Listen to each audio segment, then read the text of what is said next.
Happy Monday, everybody. Donnie Baker here, LPR Sound Foundation with you. Today, I want to discuss with you, we're going to take a little break from our post-production month. I've been getting this question a lot the past few weeks, and on email and in the community, and even a couple of comments online. I want to address this. We're going to talk about it today. This is what we're going to talk about. Recording the band live or doing it a traditional. You guys might think it's a traditional way of doing it, where you start with the drums, then you do the bass and the guitar, then do the vocals, and then you do the edits, then you do the mix. We're going to discuss it. I've got a cheat sheet for you to download. I'll talk to you about that at the end. I'm going to run down this PDF with you, and we're going to talk about. I'll also make the PDF downloadable for you so you guys can check this out. Okay, hopefully it answers the questions that I've been getting, and if you guys are ready to go look at this, let's go. So I pulled this directly from our course, the Advanced Audio Engineering course. It's the basic recording. I'm talking about the tracking cheat sheet. Okay, so here it says the best way to record a full band is to have the band play together in the same room at the same time. Recording a full band playing together at the same room can capture the energy and dynamics that you can't really get if you just have the drummer in, or just have the guitar player in, or just have the vocalist in. If you can record the whole band at the same time in the same room, that's going to be such a vibey thing, even if the timing is not perfect.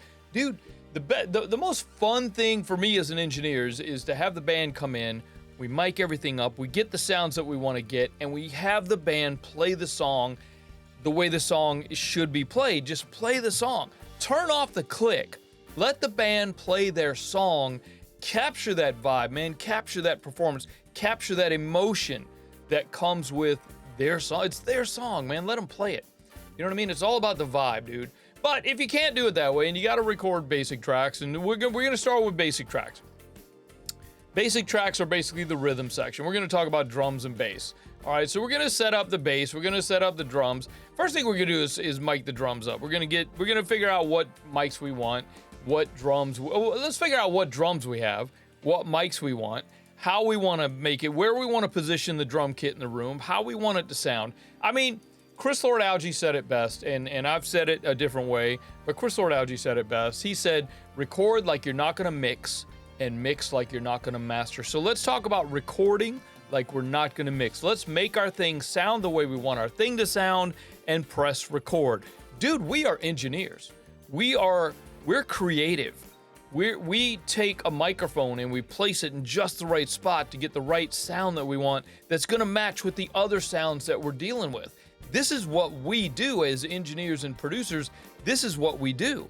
I mean, dude, I can't stress this enough. And this is hopefully answering the question that a couple of people had this past week.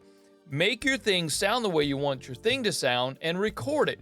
Don't depend on your computer to make your thing sound the way that you want your thing to sound. Whatever the thing is, whether it's drums or bass or guitars or keys or vocals or whatever, don't let your computer or an AI, especially don't let an AI do that for you. Preparation is key. It says it right here, man. So what we're going to do first, the very first thing we're going to do is we're going to start with a plan, all right? Even before the band gets here, I'll ask the band, what kind of stuff are we bringing? Is the drummer right-handed? How many piece drums? How many cymbals? How many stands do you need? Are you using the house kit? Are you bringing your own drums?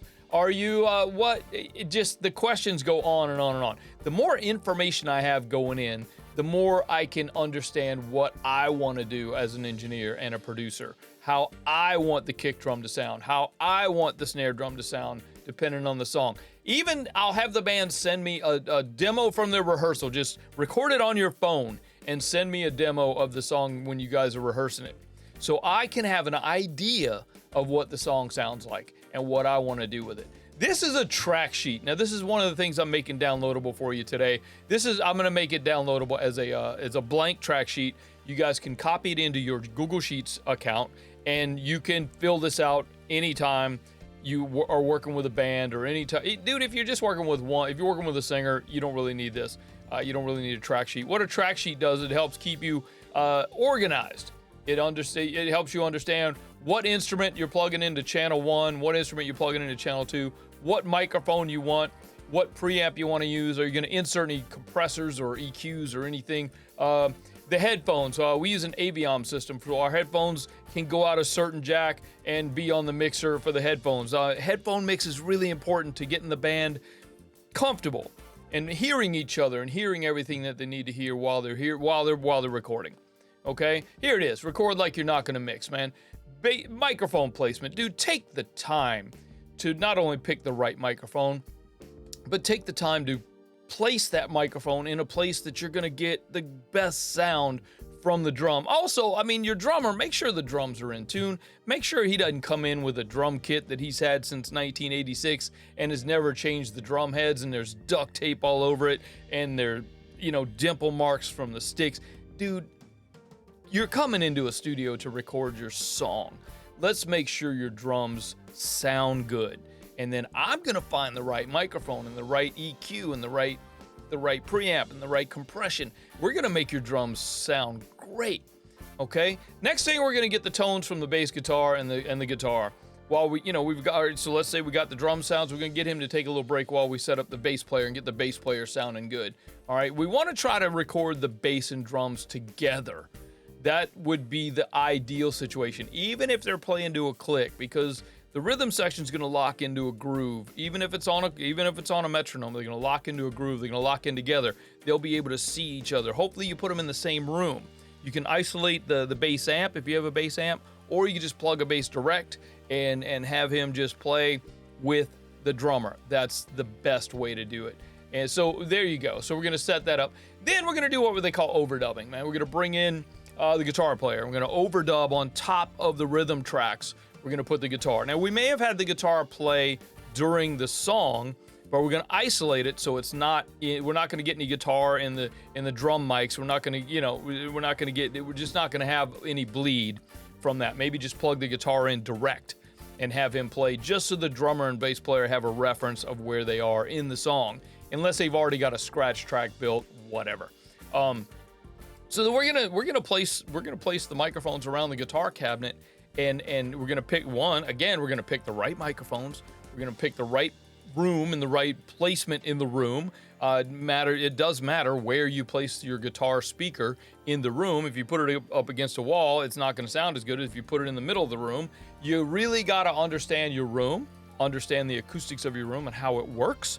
And this is, I mean, dude, you guys are engineers. Come on, you should know your room. You should know you should know what it sounds like when you put instruments in there, right? What if you got keyboards, pianos, strings, harmonica, cowbell, stuff like that? You have to understand what part of the room, how to mic a cowbell. What's the best mic for a cowbell anyway? Dude, just if you don't know, ask. Call me, man. I'll tell you what the best mic is for a cowbell. It just doesn't, it just matters of what kind of vibe you're looking for that song. I mean, it's going to matter song by song by song, right? You want to capture all the instruments and make sure you get a basic rough mix to start to sound good, because next our singer's coming in and we want our singer to have a little mix going on while the singer's coming in and singing. Okay, so we are going to make sure that the song is sounding good in the little rough mix that we've made, because vocals are probably the most important part of the song. So you really have to understand that part of it, and you really want to capture the best vocal that you can. Now, again, depending on what your singer sounds like, and is it a female singer, is it a male singer, is it, what microphone are you going to use? You might only have one microphone, and that's all you get, and that's all you're going to use. Doesn't matter. If you've got multiple microphones, you just need to choose one that you really want to try and try it. A lot of times I'll even audition mics just to find out which one sounds best, and then we'll record the vocals. Now, we might capture multiple takes of the song, and we'll do what they call comping, meaning we're going to take the best bits of all the takes and put them together to create a track that is the best of the best. You know what I mean? So it kind of depends on how we're doing it. It really depends on the genre of music and whether we're going to use auto-tune on the way in, we're going to record the auto-tune, we're going to just listen to the auto-tune. There's so many factors involved in vocals that it's really hard to even talk. We could do a whole episode just on recording vocals, which we might just do if you think about that. Now, the mixing process, whether you're mixing the song or someone else is mixing the song, the most important part about mixing and being prepared to mix, which is a whole nother episode all by itself. And I'll try to link to another video and put it up here in the corner for you about the mixing cheat sheet that you can get. We do have a mixing and mastering cheat sheet. I'll put a link to a video up here. Anyway, so name your tracks. I mean, that is the biggest thing. Name your track. Don't just send a mix to your mix engineer that all the tracks are labeled Audio 1, Audio 2, Audio 3. Dude, honestly, if somebody sends me a mix, if somebody sends me a song to mix and I open up the WAV files and they're all labeled Audio 1 and Audio 2 and Audio 3, I'm sending it back. I'm not gonna have to take, I'm not gonna take the time to have to go through and solo each track to kind of figure out what it is. Oh, I don't know, man, is that a kick drum? Is that a lead vocal track? Is that a background vocal track? Is that a harmony vocal track? I don't know. Label your tracks. Please name your tracks. Label your tracks. Okay? So in a mix, we're going to start with what they call a static mix. We're going to go just get like panning and levels and just make it kind of sound good. And we're going to start the mix from there.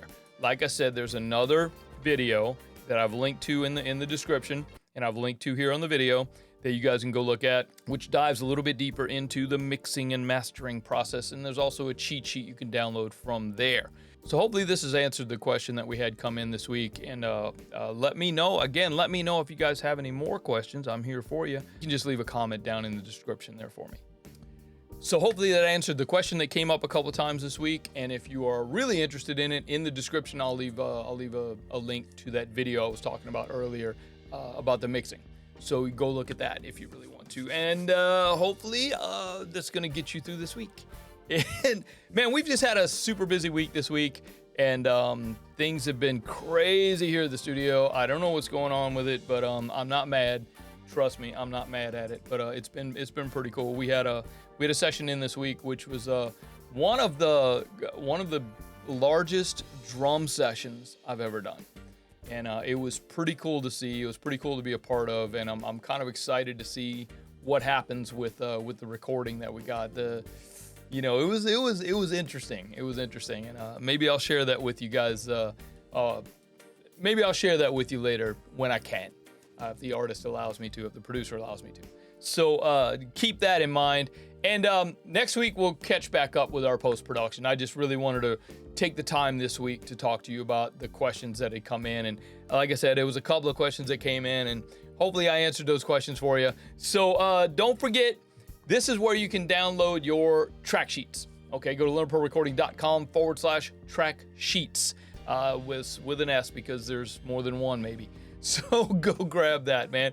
learnprorecording.com/track sheets. And like I said, in the description, I'll leave a link to the mixing cheat sheet for you. Okay, so there is that. So look forward to Wednesday, the blog post for Wednesday, and Thursday morning lives, man. Y'all got to come hang out with me on Thursday morning lives. What we're talking about on Thursdays is our business of making music, and how to get started with your business, how to build your business, how to scale your business. Well, you want to build a studio? I got you, man. Let me show you how to build a studio business. Let me help you. I'm here for that. So Thursday morning lives are usually at 11 a.m. Pacific Standard Time, YouTube, and on Twitch. Go look me up on Twitch, man. These come from the studio. So it's ES Audio Recording Studios in Los Angeles, California. Do a search on Twitch. You'll find us. Pretty simple. Or get on my list. You can get on the list, get on my email list by downloading the track sheets. They're free. Go get them. learnprorecording.com/track sheets.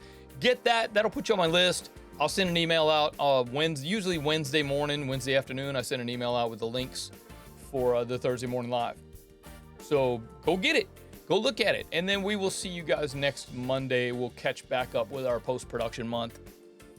Not a problem. So I'm glad I was able to answer these questions, and hopefully I did answer the question. If you do have questions, you can email me here at info@learnprorecording.com. And my name is Donnie Baker, and I am with LPR Sound Foundations and also ES Audio Recording Studios in lovely Los Angeles, California. We will see you guys next week. Have fun, man. Go track a band. We'll see you next time. Donnie B, I'm out. Have a great week, everybody.